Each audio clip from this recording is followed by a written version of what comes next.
Hey, what's up, everybody? Welcome to Riot Games. I snuck in here. I've been invited to chat with two very lovely people, of course, Tom and Shaun, about something very special today. I'm not exactly sure what's happening. They just told me to come in here, hang out, play some video games.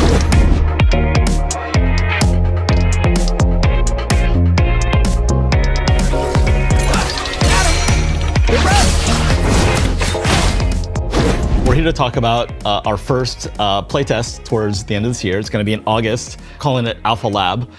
This is the next step in building this game together with players. And so this is going to be a very early version of sort of our first draft of the whole game, not just core gameplay. So it's not just the two characters on screen hitting each other and then the assists coming in and stuff like this, but the actual around that, playing online against other human beings. Yeah, exactly. So it's going to be an online play test. Offline play is there, but it won't be in this test. And you'll be able to play from at home, PC or Xbox or PlayStation 5. But the whole experience of like how you get into the game, what are the things to do other than fight? We have some great ideas and we put them together in a little package. And so it's going to be a little jank, but that's kind of the point. It's important that we hear your voice at an early enough stage where we can actually make changes. Yeah, and I get the sense that this is really just the bones of it, right? Like the gameplay is there for everybody to mash on and have a good time, but the bones and the outline of all of the other systems in the game, like how you play against other humans, what the UX and UI and stuff like that looks like, all these other features around the game besides like I'm playing and hitting another character on the screen. So when people get a chance to play this at home, what kind of feedback are you looking for? You're not just looking for, I'm the Evo champion and the frame data on this needs to be different. You're looking for everything, right? Like I went to play against my friend and it was hard to figure out how to play against them, or like, these kinds of things. Like, what are you looking for and what kind of feedback is helpful for you? Yeah, exactly. This is our first draft of like sort of the whole game loop, right? So how you get into the game, how do you like play with your friends? We're trying some things that are, some things that are conventional to be familiar to you, some things that are new. And we want to get your feedback on how it's all holding together. What's your wish list? Like based on what you're seeing, like what's missing? Tag me in. Yeah. Shaun, tell us about the kind of cool things that we're looking for. Yeah. To Tom's point, and kind of to your earlier point, this is really early, right? And so when it comes to the type of feedback we want, we really do want to hear everything. Even like the push the glasses up, like actually that stuff's helpful. Yeah. The larger parts of the game, the around game, even though it's very early, we want to hear about it. Yeah, I get the sense you guys have direction. Like this is what we're thinking about doing. So, it seems like feedback of like whether you think that's a cool place to go or not is good. And to your point that Tom just mentioned, it's not just, oh, this is all the stuff in the game, this is what I like about this, but things that are missing. If you're like, oh, I really wish this feature was in the game, right? Maybe you guys are already planning it, but maybe it's something you weren't thinking about and it might be useful, right? Absolutely. Yeah, we're long-time fighting game players and we just want to make a better future. And this is like the first step there, and it's the first step of many with players in this capacity where people can take it home and play with it. All right, so this test is coming out. People are gonna get a chance to play it. So when I boot up the video game, if I get in, when I boot up the video game and it's time to play, like what do I have my hands on? First and foremost, we're gonna let people that get in be able to invite one other player to come in and play the game, which is really exciting. So, you get in there with a friend. You're gonna see the champions that we've seen so far up through EVO Japan and Combo Breaker, but there's gonna be a new champion to try out. And so you'll see things like, Ari, who will have a little bit of an updated kit, a little bit easier to play, but still have that ceiling. You'll see other things like we'll have a new fuse called a pulse fuse, which is the recommended way to play it. It makes it much easier and get to the fun more quickly, as well as some changes based on feedback we've heard around how long combos are. So we're reducing some of the outliers, and also we're upping some of the special damage and early combo damage to just make matches go a little bit more quickly. Every time I see you two, they're like, yeah, last time you guys mentioned this. It's basically been like every time I talk to somebody on the team, it's like, you guys mentioned this last time and in this build, this is new. So tell me what you think about it, right? It's been almost always universally, hey, some change or something that somebody mentioned last time is like in this version. So I'm sure the same kind of thing will happen. But I wanted to touch on this fuse that you were talking about a second ago. What's this new fuse situation like? Our aspiration for this game is to make a game that's really fun right away. Both for experienced players and like whatever your skill level like with fighting games. If you're brand new, if maybe like you played a lot of fighting games but you haven't played this kind of tag fighter, or if like you're really into tag fighters, like no matter what your background, we want you to have fun right away. And so we try a lot of things, and one of the things we land on is this pulse fuse. The way it works is you can mash light, medium, or heavy, and it will lead you into an auto combo. Right. And so just mashing light, this is what you get. Perfect. And so, that's great. And if you mash medium, you get this. Yeah, spend some meter. Yeah, and spend some meter and it'll go into a super. And if you mash heavy, it goes right into your ult. Of course, you need to have the meter, to go into the ult, so it kind of protects you in that way.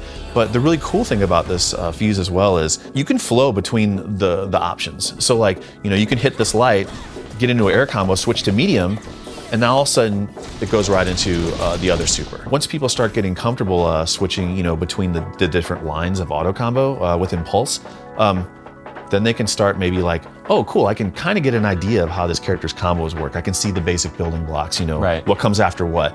Then they could try it on their own and maybe like lead into an advanced fuse. And also all your manual options still work while you have this fuse. I was gonna say, this whole time you've been on Pulse Fuse doing all these fancy combos and stuff, but like if you want to, you can also do the auto combos. So if you're playing with a friend who's new, and they pick the Pulse Fuse and they're learning the game, then you can still do all the fancy stuff you want to do with your character. One of the most important things for us is being able to play with your friends. We were hoping that this could also be one of those avenues to better enrich the duo play experience when someone's brand new. They're having a good time, you're doing the more advanced stuff, you're actually playing the game together still. And again, like, they can take that next step at any time. The option there is really, really nice, especially the onboarding is so much better when you have something like this that helps people out. I actually find myself sort of dipping in and out of Pulse Fuse, like when we're testing a new champion and I'm like, okay, what does this character do, right? And then I say, okay, these are my bread and butters, this is kind of what the champion's all about, and then I try to do it manually, and then I can quickly, it's just a quick way of onboarding to the character by playing and not like watching videos or... Like anything, tell us what you think about it. Yeah. When you're playing with it, you're trying it with different characters, when you're trying it with a friend. Yeah, and that's something I'm really curious about is like when someone else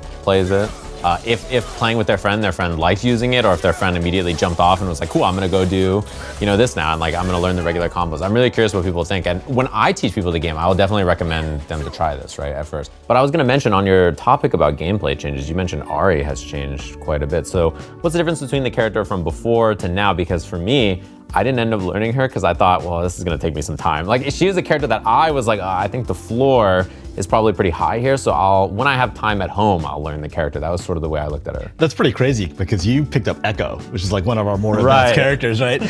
Yeah, well, I learned him and I didn't have time for Ahri. That was kind of what happened. I was like, I'll spend my time on Echo, and then whatever everybody else does with Yasuo, I'll steal that. Ooh, are we hurting each other for sports?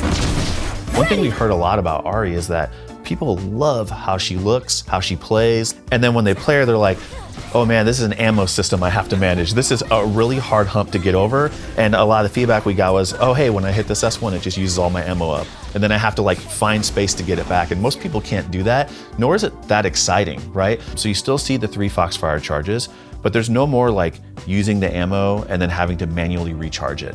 Before, when you hit S1, it would do a barrage of Foxfire blasts, and now it just shoots a single Foxfire. But if you hit it a couple times, she'll do multiple hits. So you can just like do something really acrobatic and fun and use her magic. But if you hit it a third time, she does this Rekka where you get paid, and she can continue the combo from there.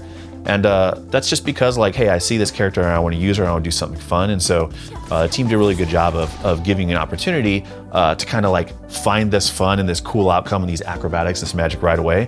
However, we still want to add the juice. Right. And so you can air dash after the second hit. So go ahead and try it. And you can, put a mix on, and it starts to get really fun when you have an assist come out, as well, and then I have to guess what you're gonna do. But, there's counterplay, and so if you do it again, and I was any good at it, we could show you the counterplay. So, you can, if they're too predictable, you can hit her out of it.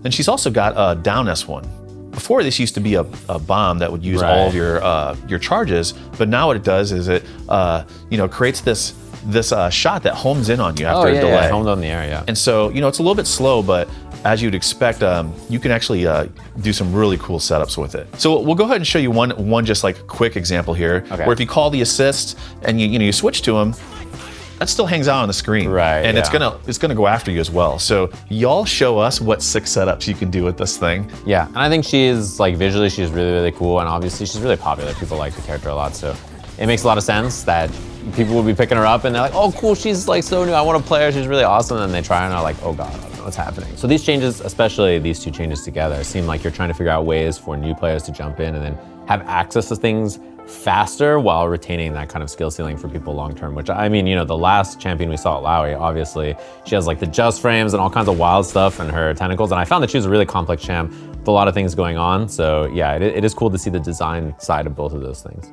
I sort of reject this notion that like if you make it good for beginners and it's sort of is bad for experienced players. We want both, right? And that's very hard.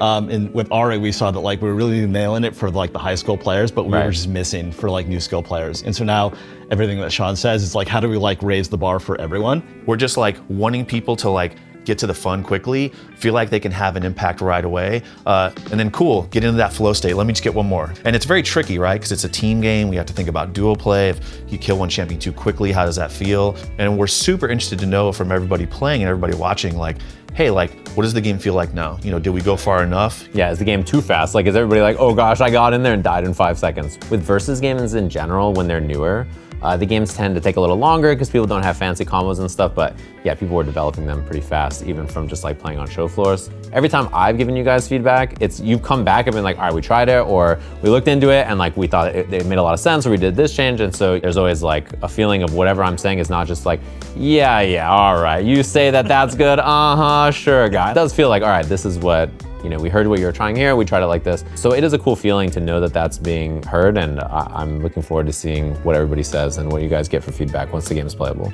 Yeah, we're literally making this game for you. Like the general you, of course, but also the general you out there, right? But that's all there is to it, right? Like we're in it to make a game for the FGC that can be something that players enjoy for a really long time. You've been talking a lot about feedback, give everybody feedback. How do you give people feedback? How does that work? Do I just like send you a pigeon, or is there some kind of way that I communicate with Riot Games? I just write Dear Riot like it's Santa, or how does that work? Right, so if you are in the playtest, we'll be sending out surveys, and so please fill out the survey. If you're not in the playtest, we're gonna let folks who are in the test stream, right? We'll be watching social media. We're not just gonna look at the surveys, we're gonna look at sort of the broader conversation that's happening around this video game. The other important thing is thank you everyone who signed up in the past. For this one, you're gonna need to sign up again. Sorry about that. And the instructions and how to do all that, we just put out an article on our website, and it's also linked in the description of this video, so check that out. Please sign up again. Yeah, sign up for real this time. Yeah, sign up for real. Or if you've already signed up, sign up again. Yeah. Thank you very much. I'm sure everybody is down to sign up again. I'll be signing up again. So who can get involved? Like what places on the planet can I check this out? Is it everybody? Is it certain places? How are you rolling this out? In this first one, we're starting with a few select regions. It'll be on PC and console. We'll widen that out as we get closer to launch. But for now, this is our first sort of contact with like the player base at large. And so we want to like keep it a little bit contained. And this is sort of like an inflection point for us. Every single time players get their hands on this game, they teach us something new about it. And that's like our whole approach. We're literally making this game for the FGC. If you guys don't love it, then we're doing something wrong. So we've been chatting about this for a little while. It sounds like everybody's gonna be able to sign up, get involved, which you guys have been encouraging everybody. There's an article they can check out, the YouTube description, wherever it is, sign up, make sure you get in there. But what else is, should we be looking forward to in this? Is there gonna be more news, more information? Is it just like you guys are vanishing off the face of the earth until this thing is out? Like what should I be looking forward to? Yeah, for sure we'll have more information about like how this works and what's gonna be in it in the weeks leading up to the test. And if you're going to EVO, you'll be able to take a sneak peek at the build there. Nice, cool. So it'll be there, playable, local play is in it. Local play is there. I want to emphasize that local play exists. Yeah, to be clear, that will just be the local play version of it, and so all the around game stuff we talked about will come at the Alpha Lab moment. This is our first step in sort of the next leg of the journey. As we get closer to launch, there'll be more of these. Not sure quite when. A lot of it will be based on what we learn from this test and how long it takes us to respond. Sounds like a plan. So thanks for you two sitting down with me, inviting me in here to chit chat about the game. Thanks everybody watching at home. We'll catch you guys next time with more info on 2XKO.